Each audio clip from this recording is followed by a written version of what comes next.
Ayon po sa Kuwait government, find plan to collect expatriates outstanding dues before leaving Kuwait. So pinag-iisipan na po ng Kuwait government na pagbayarin muna ang mga expatriates o kahit na sino bago lumabas ng Kuwait sa mga pagkakautang nila.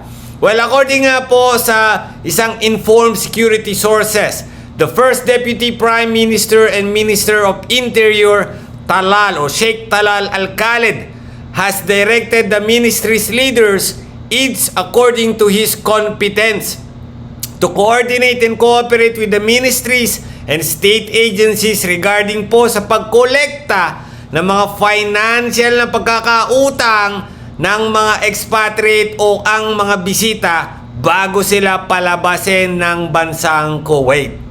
Ako!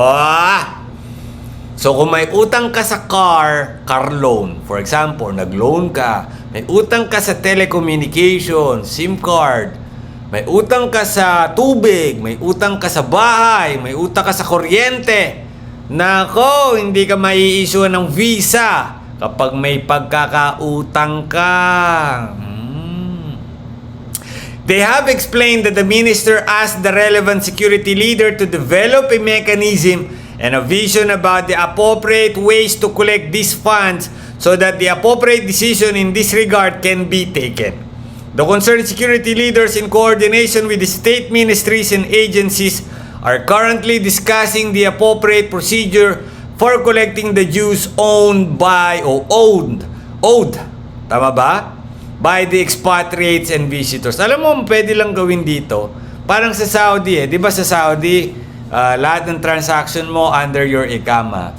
So, pag may utang ka, ikama mo, masisita naman yan dyan Mare-record yan. Kapag ganun ang ginawa ng Kuwait, tepok, yung kakilala ko dyan. Ay, hindi naman.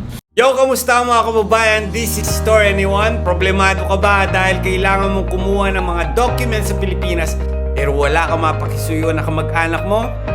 LBC has the solution. Hindi mo na kailangan makisuyo sa iyong kamag-anak o kaibigan sa Pilipinas para pumila kung may requirements ka ng authenticated dahil meron ng hassle-free LBC document processing. Mapa DFA authentication o postal man yan, PSA documents kagaya ng birth certificate, marriage contract, at kahit ang Senomar. Wait, there's more!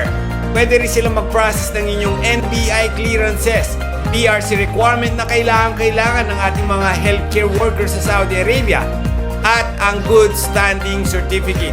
Submit lamang ang kumpletong requirements at si LBC na ang bahalang magproseso at i-deliver sa inyong authenticated documents. In just 48 weeks, makakukuha na ninyo ang inyong documents. Hassle-free at convenient talaga, di ba? So tara na mga kababayan sa LBC. Tumawag na sa kanilang hotline at huwag kalimutan na i-follow ang kanilang Facebook, LBC Express Inc. or bisitahin nyo ang kanilang website www.lbcexpress.com.